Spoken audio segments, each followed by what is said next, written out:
अस्सलाम वालेकुम रहमतुल्लाह।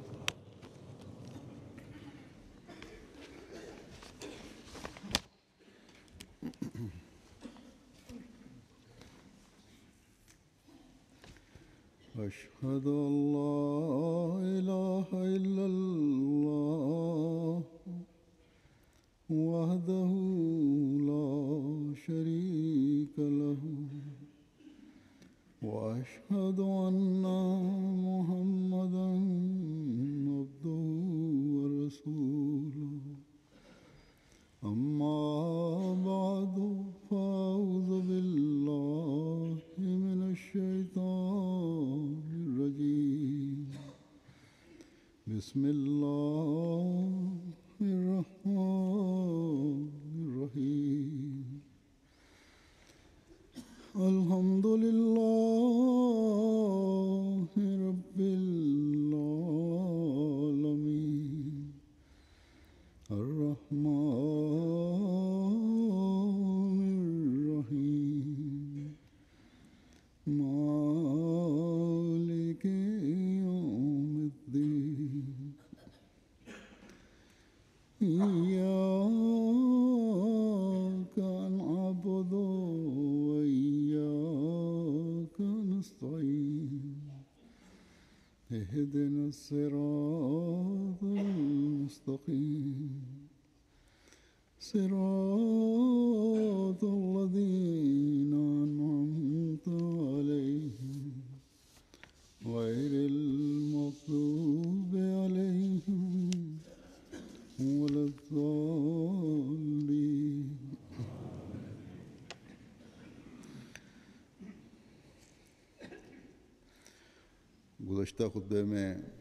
Lors de mon précédent sermon, j'ai évoqué les obstacles qui entravent la réforme de la conduite.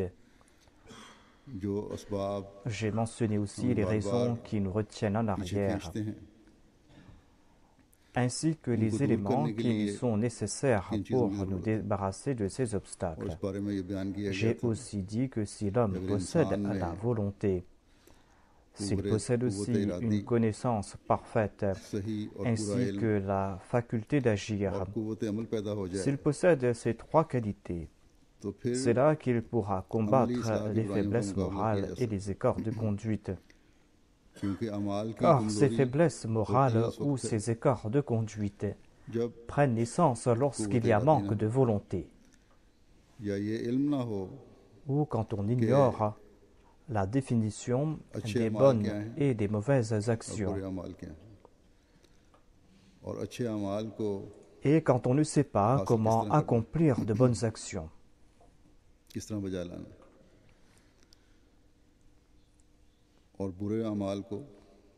Et quand on ignore aussi comment se débarrasser de ces mauvaises actions. Ensuite, il y a la faculté d'agir, qui des fois est si faible qu'elle n'arrive pas à combattre le mal. Il est ainsi essentiel de renforcer la volonté. Il est essentiel de se débarrasser de ses faiblesses et entrer à sa connaissance. Et il est essentiel aussi de faire naître en soi cette faculté d'agir. L'on peut, grâce à ces efforts, engendrer en soi la faculté d'agir. Et si l'on est très faible, l'on aura besoin d'un soutien venant de l'extérieur.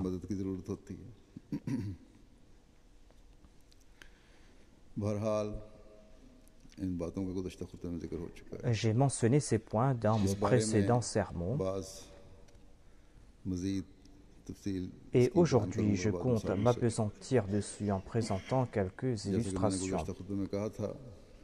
Comme je l'ai dit dans mon précédent sermon, je vais parler davantage à ce sujet car c'est un sujet important.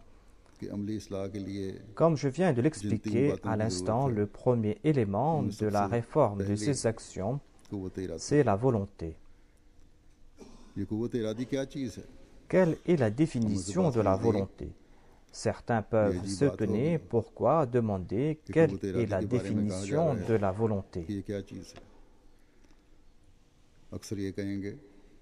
La plupart des gens pourront définir la volonté en disant que la volonté signifie la ferme détermination pour entreprendre une tâche quelconque et le fait d'accomplir cette action.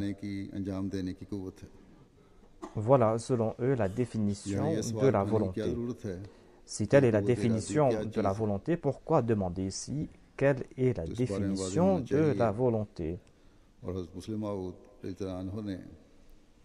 Hadrat Muslim Maud, le deuxième calife, a brillamment expliqué que la volonté change de définition selon l'action qui sera accomplie. C'est un point essentiel que nous devons toujours avoir en tête. C'est en ayant cela en tête que nous pourrons essayer de définir quel est le sens de la volonté dans le contexte religieux.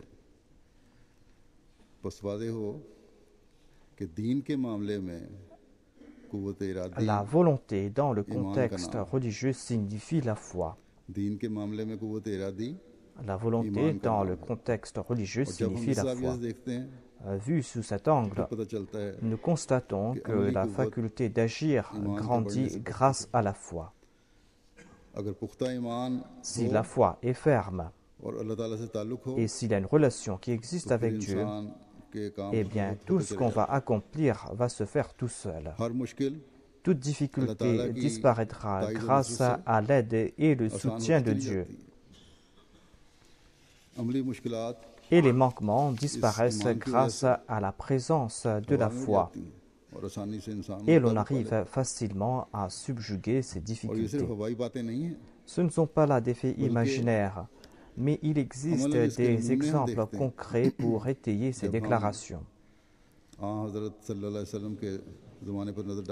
Quand nous étudions l'époque du saint prophète Mohammed Mustafa sallallahu alayhi wa sallam, nous voyons des exemples des changements extraordinaires dans la conduite de ceux qui ont cru en lui.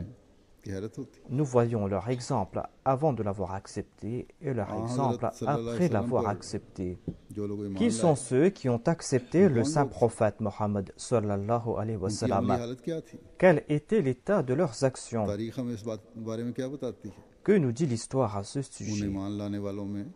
Parmi ceux qui ont accepté le saint prophète Mohammed lui se trouvaient des voleurs, des cambrioleurs, des pécheurs invétérés. Il y avait même ceux qui n'hésitaient pas à épouser leur mère. Il y avait même ceux qui donnaient en héritage aux autres leur mère. Il y avait ceux qui tuaient leurs filles. Il y avait parmi eux des gens qui passaient leur temps à jouer pour l'argent. Il y avait aussi parmi eux des ivrognes.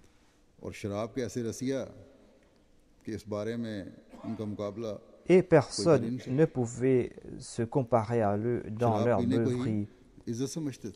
Et ces personnes considéraient l'ivresse comme une source d'honneur. Et ils s'enorgueillissaient d'avoir pu boire plus qu'un autre.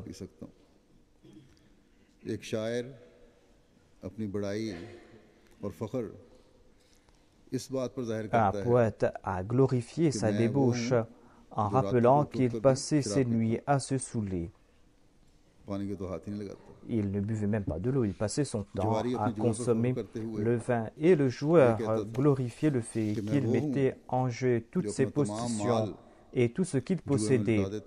Il est celui qui met en jeu tout ce qu'il gagnait suite au jeu. Peut-être qu'aujourd'hui, même de grands joueurs, même de grands flambeurs n'oseront pas faire pareille déclaration. En tout cas, voilà l'état de ces personnes avant d'avoir accepté le saint prophète Mohammed sallallahu alayhi wa sallam. Mais quelle fut la révolution qui s'opéra en leur personne après avoir accepté le saint prophète sallallahu alayhi wa sallam? Comment fut la volonté que leur foi a fait naître en leur personne? L'histoire nous présente ces faits qui sont très étonnants. Comment une si grande révolution s'est-elle opérée en ces personnes si rapidement? Dès qu'ils ont cru, Ils se sont déterminés à renforcer leur cœur afin de mettre en pratique les préceptes de la foi. Ils se sont déterminés à ne pas enfreindre un seul commandement de Dieu. Et ils ont pris la ferme décision qu'à partir d'aujourd'hui, le saint prophète Mohammed sallallahu alayhi wa sallam aura le dernier mot dans tout ce qu'ils entreprendront. Leur détermination était si forte et c'était une détermination si ferme que leurs écarts de conduite ont disparu dès cet instant, dès l'instant qu'ils ont pris cette détermination. Leur état avait changé à tel point qu'ils étaient prêts à passer par les situations les plus périlleuses. Ils étaient prêts à le faire, et de surcroît leur volonté a jeté au loin leurs écarts de conduite, a jeté au loin leurs manquements. Cela a jeté au loin leur écart de conduite à l'instar des flots d'une rivière inondée qui portent au loin des brindilles.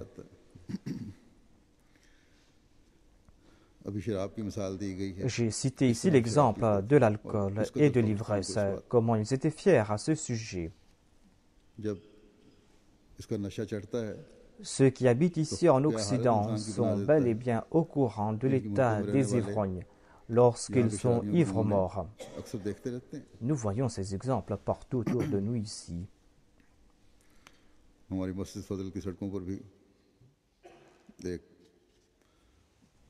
Il y a même un ivrogne qui passe devant la mosquée Fazal en portant ses canettes de bière ou d'alcool.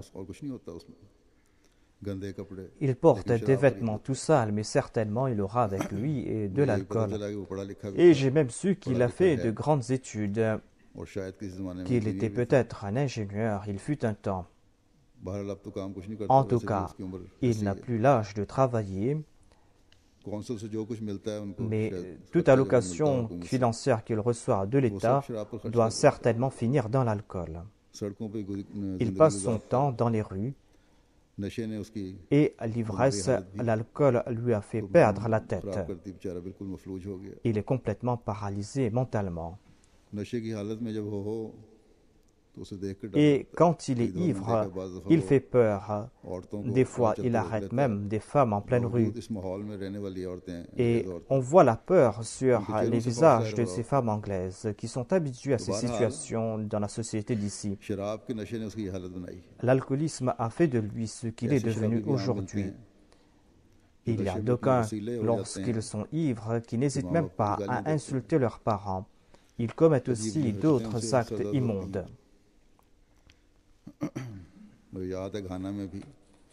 Quand j'étais au Ghana, j'ai vécu dans la ville de Toumalé et là-bas, je m'occupais d'un projet agricole de la Jamaat.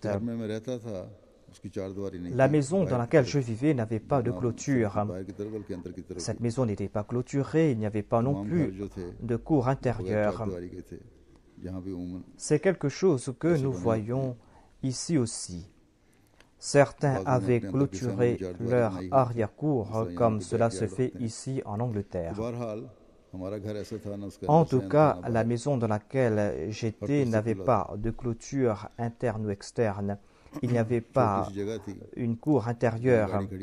Il y avait un tout petit espace pour garer une voiture, mais il n'y avait pas de mur ou de portail. La situation économique à l'époque était très difficile et on volait tout ce qui était laissé aux quatre vents. Il y avait des vols partout. Ici aussi en Angleterre, il y a des vols, il y a même des cambriolages ici. En tout cas, à l'époque, au Ghana, il n'y avait pas de sécurité car la situation économique était difficile. Nous avions un gardien qui venait la nuit et je lui ai recommandé de surveiller en particulier le pneu de secours de notre pick-up. Le pneu de secours se trouvait à l'extérieur de la voiture parce qu'on avait modifié le véhicule et on ne pouvait plus placer le pneu de secours à l'intérieur. En tout cas, je lui ai demandé de surveiller de très près le pneu car il y a beaucoup de vols de pneus. Mais le gardien, quand il venait la nuit, il était déjà ivre-mort dans la plupart des cas. Et quand il essayait d'enlever le pneu de la voiture, il tombait en premier avant que le pneu ne touche le sol. Un jour, je l'ai vu ivre-mort. Il avait beaucoup bu. Et ce jour-là, il lui aurait été impossible de surveiller quoi que ce soit. Ce jour-là, valait mieux ne rien lui dire, sinon il allait commencer à me traiter de tous les noms. Le lendemain, lorsque l'ivresse s'est estompée, je lui ai dit que tu peux partir maintenant, tu ne travailles plus ici. Mais il s'est excusé. Il ne pouvait pas abandonner l'alcool, mais il a fait preuve de sagesse. Et il n'était pas ivre lorsqu'il venait au travail, où il buvait très peu, où il ne laissait pas voir son état d'ivresse. Mais en tout cas, il ne pouvait avoir le dessus sur cet état d'ivresse et peu de temps après, il est retourné à ses anciennes habitudes.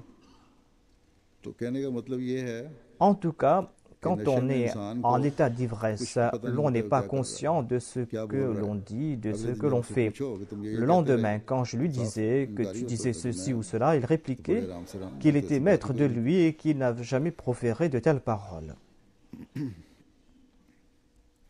Quand on dit à ces personnes qui sont de bon sens que lorsqu'ils étaient ivres, ils disaient ceci ou cela, ils n'acceptent pas cela. Le deuxième calife a cité le cas de quelqu'un qu'il a rencontré lors d'un voyage en train. Cette personne appartenait à une grande famille. Peut-être qu'il connaissait le deuxième calife et peut-être qu'il était même le fils d'un ministre. Il était ivre-mort lors de ce voyage et il disait des choses que personne n'oserait dire quand on est en pleine possession de ses sens. Hadrat Muslim Maud explique que l'alcool embrume l'esprit et l'alcool rend fou.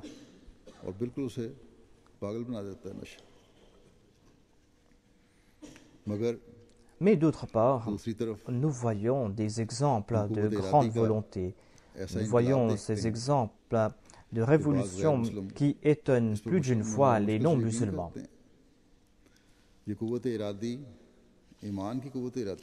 C'est là la force de la foi, cette volonté, c'est la foi, cette foi qu'a fait naître le saint prophète Mohammed sallallahu alayhi wa sallam en ses suivants.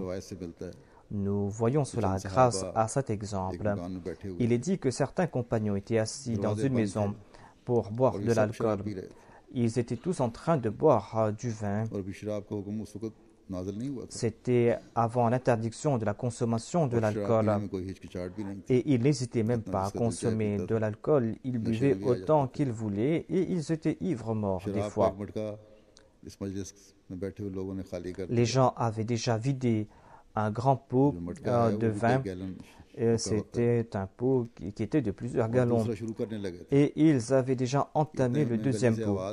Et c'est là qu'ils ont entendu quelqu'un qui disait que le saint prophète Mohammed lui a dit que Dieu m'a ordonné qu'à partir d'aujourd'hui, l'alcool est interdit pour les musulmans. Ces gens ont entendu cela et l'un d'entre eux qui était ivre a dit à son ami, va voir ce qu'il en est, ouvre la porte et va voir ce qu'il dit, va voir si c'est la vérité.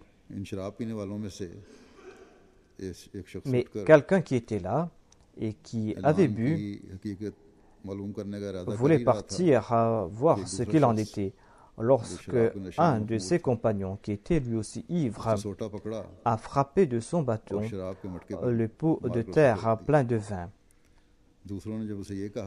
Les autres lui ont dit, pourquoi faire cela? Il fallait tout d'abord connaître la teneur de cette interdiction. À qui s'appliquait cette interdiction et cet ordre de Dieu? Mais celui qui a frappé le pot de vin dit, frappons tout d'abord ces pots de vin et ensuite on va voir ce qu'il en est réellement. Il voulait dire ici que j'ai entendu l'ordre du saint prophète Mohammed sallallahu alayhi wa sallam. Tout d'abord, j'ai appliqué l'ordre du saint prophète Mohammed sallallahu alayhi wa sallam. Ensuite, je vais voir quelle est la teneur de ces commandements, quelles sont les limitations de ces commandements et en quelle situation l'alcool est interdit. Voilà la grande distinction que nous voyons dans les compagnons du saint prophète Mohammed. Voilà la distinction entre eux et les autres. J'ai déjà présenté l'état de ces ivrognes.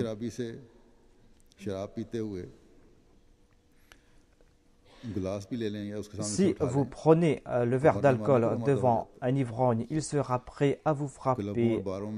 Voilà ce qui se passe dans les bars, dans les bistrots. Il y a eu un incident ici, quelque temps ici. Il y a eu une bagarre ici parce qu'un ivrogne a frappé un autre.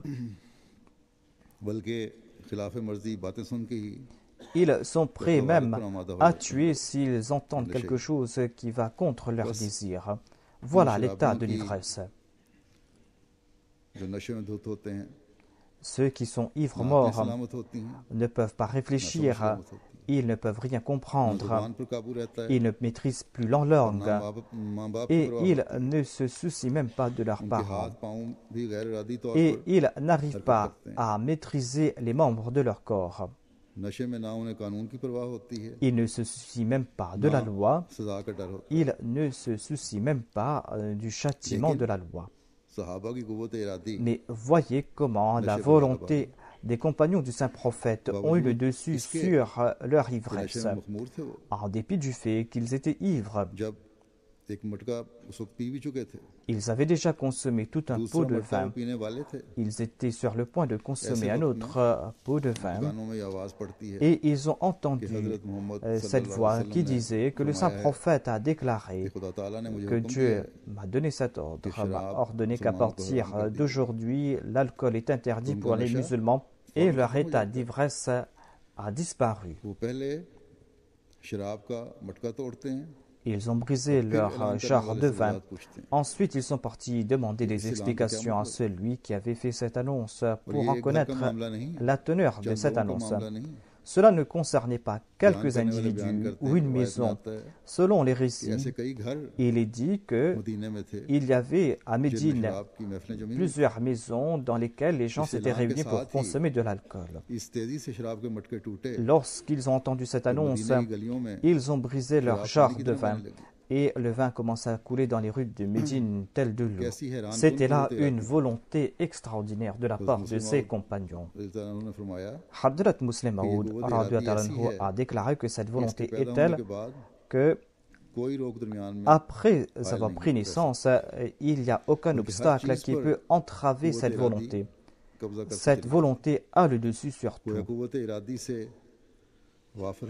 Ainsi, ceux qui possèdent cette volonté deviennent les grands conquérants dans le monde spirituel.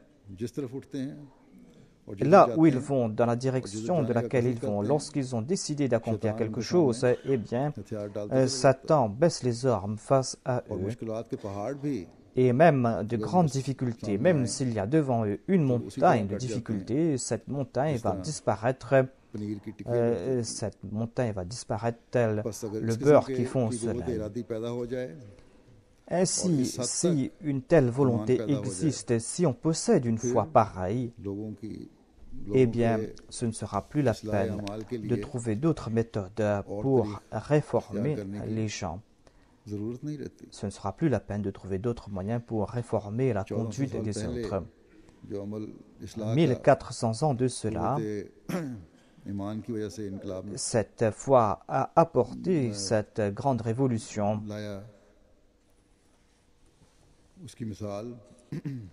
Nous ne voyons pas l'exemple d'une révolution d'une si grande envergure ailleurs dans le monde.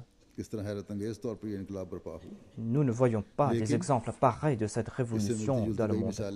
Mais on peut trouver des exemples dans la vie des compagnons du Messie premier l'Islam, l'amoureux parfait du saint prophète Mohammed Mustafa sallallahu alayhi wa sallam. le tabac n'est pas interdit.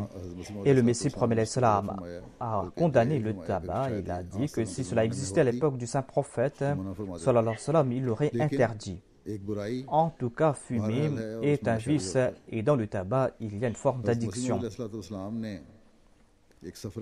Lors d'un voyage, le Messie promet l'Islam a exprimé son dégoût à propos de la consommation du tabac et du narguilé.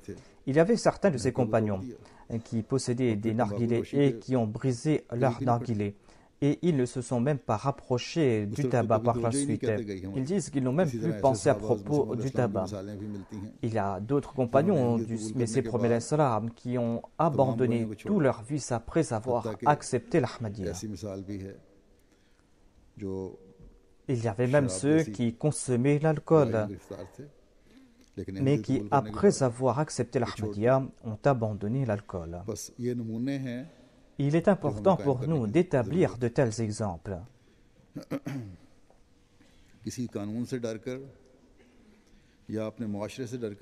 On ne doit pas abandonner ses vices, ses péchés parce qu'on a peur de la loi ou parce qu'on a peur de la société.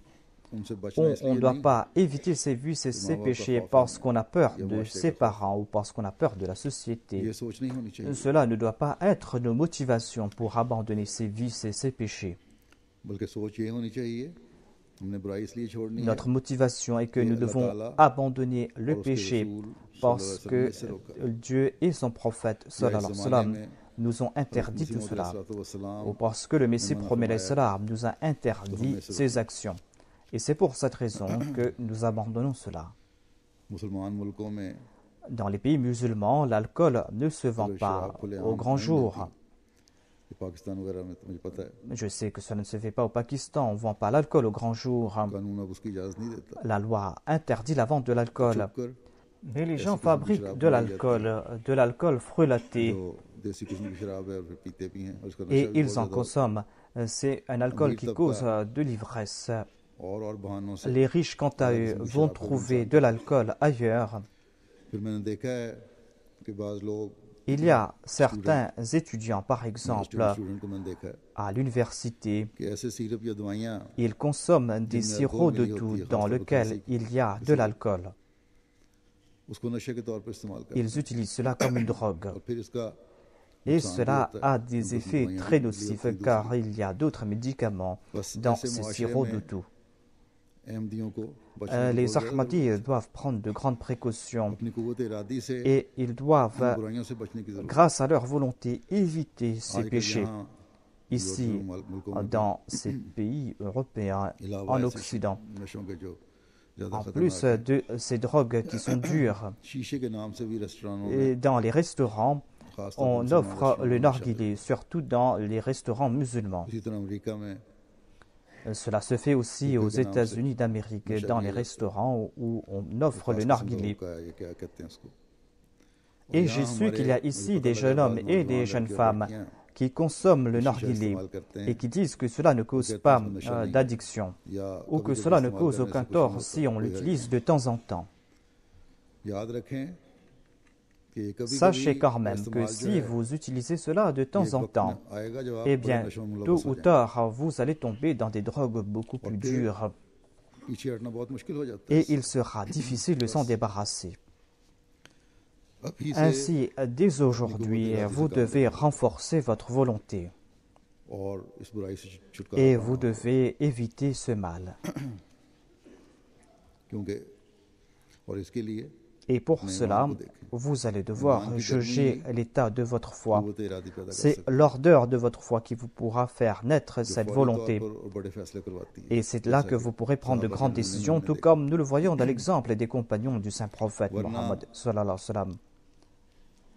Sinon, la loi ne va pas arrêter tout cela. La loi ne pourra pas arrêter tout cela. Comme je l'ai dit, au Pakistan, il y a ces lois, mais les gens consomment quand même de l'alcool là-bas. Ils trouvent des moyens pour consommer de l'alcool. Aux États-Unis, à l'époque de la prohibition, la vente de l'alcool était interdite. Et les gens ont commencé à fabriquer de l'alcool frelaté qui cause de grands torts. Et beaucoup de personnes en sont mortes. Hadrat Muslim Maud explique que puisque la foi n'existait pas, c'est pour cette raison que les lois de ce monde n'ont pu avoir de succès. Et certains étaient contraints de consommer ces alcools frelatés et nuisaient à leur santé. Ensuite, la loi a légiféré que si un médecin donne la permission d'en consommer, c'est là que vous pourrez acheter de l'alcool. Et les médecins donnaient ces prescriptions suite à certaines conditions. Et on devait justifier ces prescriptions. Et quel en fut le résultat? Il y a des milliers de médecins qui ont commencé à donner ces fausses prescriptions pour se faire de l'argent. C'est ainsi que des médecins qui n'avaient pas une bonne clientèle ont commencé à offrir ces prescriptions à tout bout de champ. Et en fin de compte, la loi a dû baisser les armes. Et on a fixé un âge minimum pour la consommation de l'alcool. Cela se fait partout. Dans certains pays, c'est 21 ans, dans d'autres, c'est 18 ans.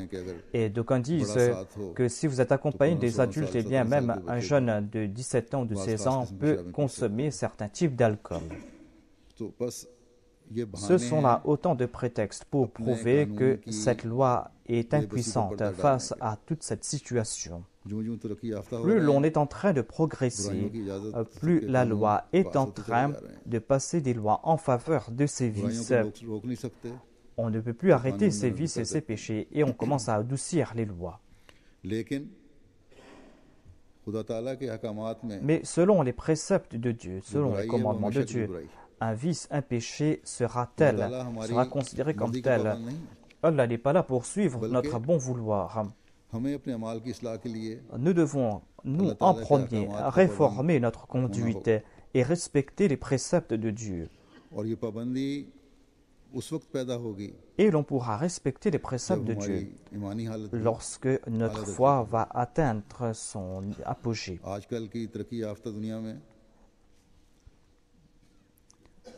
À la lueur des progrès accomplis aujourd'hui, ces peuples qui étaient considérés comme des ignorants, ceux qu'on considérait des illettrés, ceux-là, grâce à leur foi, grâce à l'ardeur de leur foi, ont eu le dessus sur l'ivresse. Ces personnes ont pu se réformer, ces personnes ont pu réformer le monde entier. Ceux qui étaient auparavant considérés comme des ignorants ont fait flotter le drapeau de leurs œuvres et ont été les leaders de ce monde. Ainsi, sachez que dans le fait religieux, la volonté signifie renforcer sa foi. Et c'est grâce à cela que l'on pourra accomplir de bonnes œuvres. C'est ainsi que l'on pourra éviter les péchés. Tout comme je l'ai dit, il y a par la suite la connaissance. Si on possède cette connaissance, eh bien, l'on pourra réformer ses actions.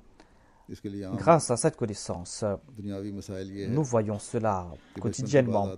Et il y a des enfants qui ont de mauvaises habitudes lorsqu'ils sont tout enfants. Certains consomment de la terre, mais lorsqu'ils ont su que cela est mauvais, eh bien, cet enfant ne va plus en manger. Il y a d'autres habitudes de ce genre. Je sais par exemple qu'il y a une petite fille qui, lorsqu'elle s'endorme, s'arrache ses cheveux et se blesse. Peu à peu, elle a compris cela et elle essaye d'abandonner cette habitude. C'est grâce à la connaissance donc que l'on arrive à se débarrasser de ces habitudes. Il y a aussi la crainte de Dieu. Si on fait comprendre à quelqu'un que Dieu sera en colère contre lui s'il commet des péchés, si on lui fait comprendre cela, et si on renforce en lui cette conviction, à savoir que Dieu est en colère lorsqu'on commet des péchés, eh bien cette personne va éviter les péchés. La troisième raison derrière ces écarts de conduite est le manque de vitalité dans ses œuvres. Certains peuvent croire que je suis en train de répéter la même chose. Certes, je suis en train de répéter certains faits, oui, mais je suis en train de mentionner cela sous différents angles afin que nous puissions comprendre cela. Ainsi, s'il y a manque de vitalité dans ces œuvres, s'il n'y a pas cette force, cette énergie dans ces actions, eh bien sachez qu'il y a certaines raisons derrière cela. Il y a par exemple l'habitude. Une personne peut posséder la connaissance, cette personne peut posséder aussi la volonté nécessaire, mais cette personne, en raison de ses habitudes, est faible dans ses actions. Quelqu'un peut très bien savoir qu'il peut se rapprocher de Dieu.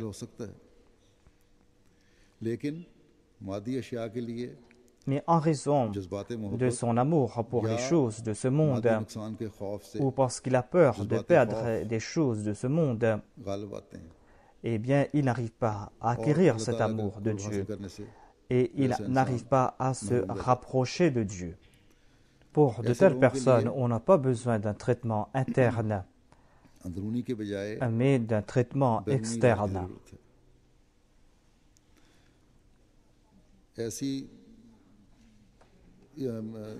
C'est grâce à ce traitement externe que l'on pourra améliorer cette vitalité ou cette faculté pour agir. Pour cela, on a besoin des soutiens nécessaires. Si on arrive à fournir les soutiens nécessaires, c'est là qu'il y aura de l'amélioration. Ainsi, on a besoin de chercher ces soutiens appropriés pour apporter cette réforme. Une personne peut être au courant de ces faits. Si, par exemple, cette personne sait que Dieu sera en colère quand l'homme commet des péchés, s'il est déjà au courant de cela, le faire craindre Dieu ne servira à rien. Ce ne sera pas la peine de l'encourager à chercher l'amour de Dieu s'il sait très bien qu'il a besoin de l'amour de Dieu. Il connaît ces faits. Il se peut qu'il y ait de la volonté en lui, mais que cette volonté ne soit pas parfaite. Comme il est dit, il possède cette connaissance, nous pouvons lui donner cette connaissance.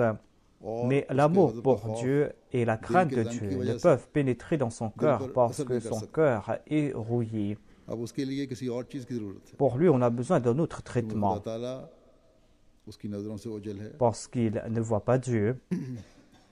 D'aucuns disent que nous ne voyons pas Dieu. Nous pouvons voir des choses qui sont devant nous, mais pas Dieu. Celui dont la foi n'est pas parfaite ne va pas voir Dieu. C'est pour cette raison qu'il ne craint pas Dieu.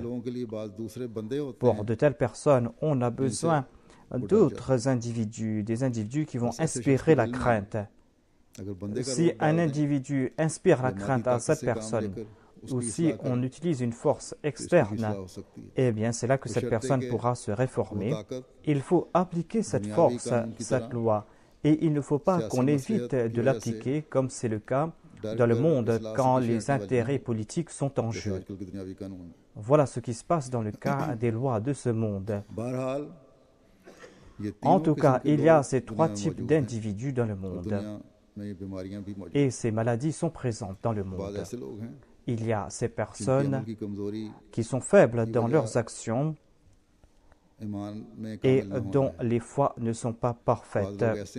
Il y a d'autres dont les actions ne sont pas parfaites parce que ces personnes ne possèdent pas une connaissance parfaite. Il y a d'autres qui possèdent la foi, possèdent aussi la connaissance, mais qui ont été rouillés par d'autres moyens. Et ces deux types de traitements ne s'appliquent pas à ces personnes. Et on a besoin d'appliquer un traitement externe. Ces personnes ont besoin d'un soutien externe. Par exemple, lorsqu'il y a une fracture de ses membres, des fois on doit appliquer des plâtres, des fois il faut faire une opération chirurgicale et placer des plaques afin de renforcer les membres et les os. Et peu à peu il y a une fusion des os et on enlève les soutiens. De même, certaines personnes ont besoin d'un soutien externe de temps en temps Et peu à peu, ce soutien renforce ces personnes et ces personnes deviennent actives. Et ces personnes arrivent à se débarrasser de ces écarts de conduite. Comme je l'ai dit, au sein de la Jamaat, il y a le responsable, il y a les organisations auxiliaires qui sont là pour enlever ces faiblesses.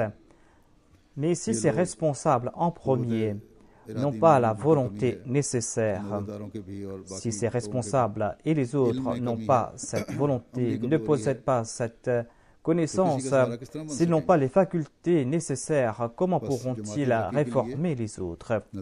Ainsi, pour rendre actif la Jamaat, il incombe à tout responsable, voire à tout Ahmadi, d'accomplir son analyse de conscience et de se réformer. Ils doivent aussi soutenir leurs proches et leurs amis, ceux qui sont faibles et ceux qui sont victimes de ces écarts de conduite, afin que chaque membre de la Jamaat puisse se réformer et atteindre l'apogée dans ce domaine, et afin qu'il puisse se rapprocher de Dieu, que Dieu nous en accorde la possibilité. Après les prières, je vais diriger la prière funéraire en absence d'un Ahmadi. Je dois vous apprendre le décès de Azizam Arsalan Sarwar, fils de Mokram Mohammad Sarwar de Rawalpindi, qui est tombé en martyr le 14 janvier dernier. Inna lillahi wa inna ilayhi raji'un.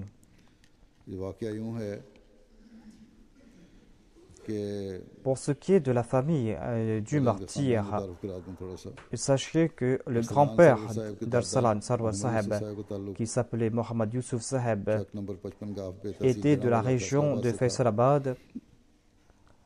Le père et le grand-père du martyr ont embrassé l'Ahmadiyya en 1973. Sa mère est Ahmadi de naissance. En 1984, cette famille s'est établie à Rawalpindi. Le père du martyr travaillait dans une usine. Arsalan Sarwar, qui est tombé en martyr, est né à Pindi. Il était en train d'étudier l'ingénierie à Islamabad. Il avait 17 ans lorsqu'il est tombé en martyr. Dans la nuit du 13 et du 14 janvier dernier, vers 1h du matin, Arsalan Saheb était avec ses amis non-Ahmadi et illuminait les rues dans le cadre du 12 Rabiul Awwal. Il y a une voiture qui s'est arrêtée au bout de la rue et après quelque temps, il y a eu une moto qui s'est arrêtée tout près.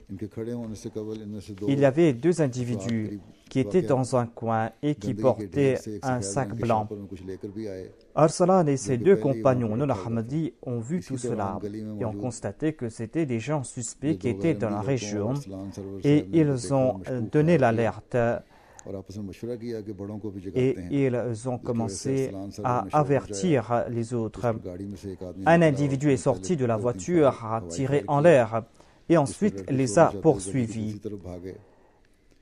Et il leur a tiré dessus. Il a tiré 3 coups de balle. Arsalan se trouvait entre ses deux compagnons. Les traces de balles ont montré aussi que leur assaillant a tiré aussi sur les deux jeunes qui étaient à sa droite et à sa gauche.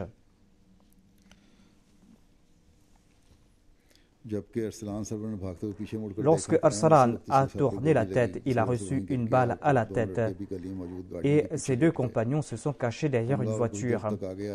L'assaillant a pris la fuite par la suite. Arsalan a été transporté à l'hôpital. Il a été touché à la tête, comme je l'ai dit. Les médecins ont essayé de le ranimer. Il avait reçu la balle au cerveau. Et après 3 heures, Arsalan Saheb est tombé en martyr. Inna lillahi wa inna ilayhi raji'un. Arsalan était très aimé par ses proches, même les non-Ahmadis étaient venus présenter leurs condoléances aux membres de sa famille. Il était moussi par la grâce de Dieu. Il avait fait sa wasiya à l'âge de 14 ans. Il était un saïk dans la Khudamul Ahmadiyya de Satellite Town. Il a servi aussi au sein de la Atfalul Ahmadiyya. Son frère a aussi servi à la Jamaat. Le guide de la région de Rawalpindi a déclaré que Arsalan Sarwar et ses frères sont des membres actifs de la Khuddam al-Ahmadiyya et ils participaient dans toutes les tâches qu'on les confiait. Au sein de la Jamaat, le missionnaire de Rawalpindi a déclaré que Arsalan Sahib venait dans son bureau pour étudier les ouvrages du Messie promis salam. Il était régulier dans ses prières et il venait prier souvent dans la Iwan et Tawhid, en dépit des restrictions qu'il y avait en raison de la sécurité.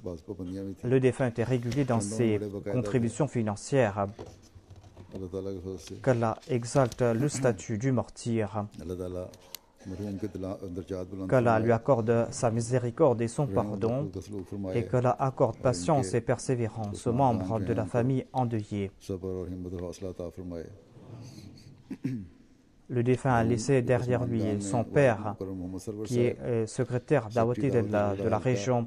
Il a laissé sa mère, Ishrat Parveen Sahiba, et 3 frères, Yassir Ahmad, qui est en Allemagne, Nasir Ahmad, qui est aux États-Unis, et Mohamed Ahmad, qui est à Rawalpindi. Qu'Allah leur accorde patience et persévérance.